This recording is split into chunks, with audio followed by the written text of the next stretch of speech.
It is Congress. This is what's been going on in England and in France and in Germany and in the United States.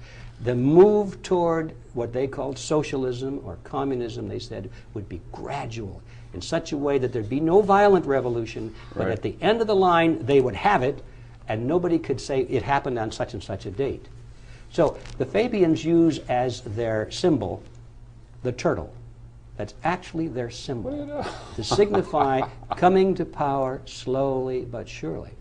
Now, who are the Fabians? Well, when they were formed, of course, there were such well-known people as Arnold Toynbee, the famous historian, H.G. Wells, let's see, there was George Bernard Shaw, Beatrice and Sidney Webb, who were founders of the London School of Economics, which is where President John F. Kennedy went and learned all of these Fabian socialist concepts that he instituted when he was president of the United States.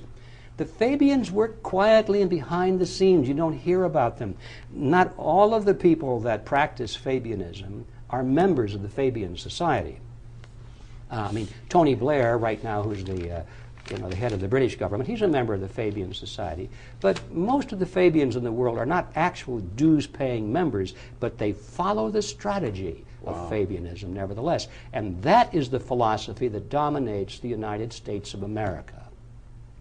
Now, these two groups both agree with each other on the ultimate goal, but they fight against each other very vehemently at times for domination, as to see who is going to control this new world order. They have their own battle going on with them. Their own internal power struggles. And when you look at the United Nations today, almost all of those factions fall into either the Leninist group or the Fabian group. And they may appear to be opposed to each other on issues, but if you look at the issues, it is never the issue of collectivism that they're opposed to. They agree that the new world order at the UN has got to be strengthened, given more military, more money, and so forth. All they're fighting about is who is going to be in the best jobs there. That's all. So the bigger threat to me sounds like Fabianism because of its stealth qualities. I would say in the Western world it is a bigger threat because the Fabians specialize in countries which have a developed parliamentary system where people are used to voting in their own dictators, you know. I say that advisedly. They got used to that. But the Leninists seem to specialize in countries where self-rule is not generally expected.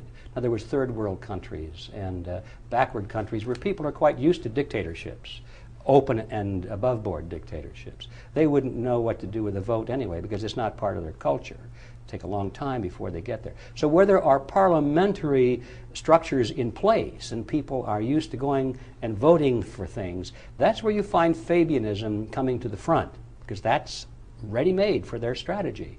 But where violent revolution and blood in the streets and overthrowing a hated regime is the method of bringing about political change, as in Africa, Asia, many countries in South America, that's where Leninism comes to its front.